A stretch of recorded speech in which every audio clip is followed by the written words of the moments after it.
Next third product എന്ന് പറഞ്ഞാൽ ഒരു ടൈമിൽ ട്രെൻഡിങ് ആയിട്ട് നിന്നൊരു സാധനമാണ് ഇത്. അപ്പോൾ ഇത് ഒരെണ്ണമായിട്ടാണ് നമ്മൾ യൂസ് ചെയ്തുകൊണ്ടിരുന്നത്. ബട്ട് ഇതിപ്പോൾ 2 ആക്കിയിട്ട് ഇറങ്ങിയിട്ടുണ്ട്. അപ്പോൾ അതെന്തോ ലൈക്ക് തോന്നി, ഇഷ്ടപ്പെട്ടു എന്ന് വിചാരിച്ചിട്ട് അങ്ങനെ എടുത്തൊരു പ്രൊഡക്റ്റാണ് അല്ലേ. ഇപ്പോൾ കാണിച്ച ആ 2 പ്രൊഡക്റ്റ് 2 മാലയും നമ്മൾ ബ്രോഡ്വേയിൽ നിന്ന് പർച്ചേസ് ചെയ്യാണ്.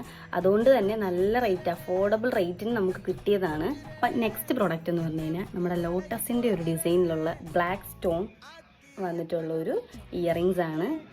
നോക്കുക, ഇത് ട്രെൻഡിങ് ആണ്, എല്ലാവർക്കും അറിയാം. എനിക്ക് ഭയങ്കരമായിട്ട് ഇഷ്ടപ്പെട്ടെടുത്തൊരു പ്രൊഡക്റ്റാണ്. നെക്സ്റ്റ് വന്നിട്ടെന്ന് വെച്ച് കഴിഞ്ഞാൽ വേണ്ട ഒരു ബ്ലാക്ക് സ്റ്റോൺ ബ്ലാക്ക് മെറ്റൽ പ്രൊഡക്റ്റാണ്. അതായത് മാലയാണ്. അതെ, ഈ ഒരു ബ്യൂട്ടിഫുൾ മാലയാണ്. കണ്ടോ, ഇത് നമുക്ക് എല്ലാ ട്രഡീഷണൽ കോസ്റ്റ്യൂമിൻ്റെ കൂടെ നമുക്ക് യൂസ് ചെയ്യാൻ പറ്റിയ പ്രോഡക്റ്റാണ്. ഓക്കെ, അപ്പം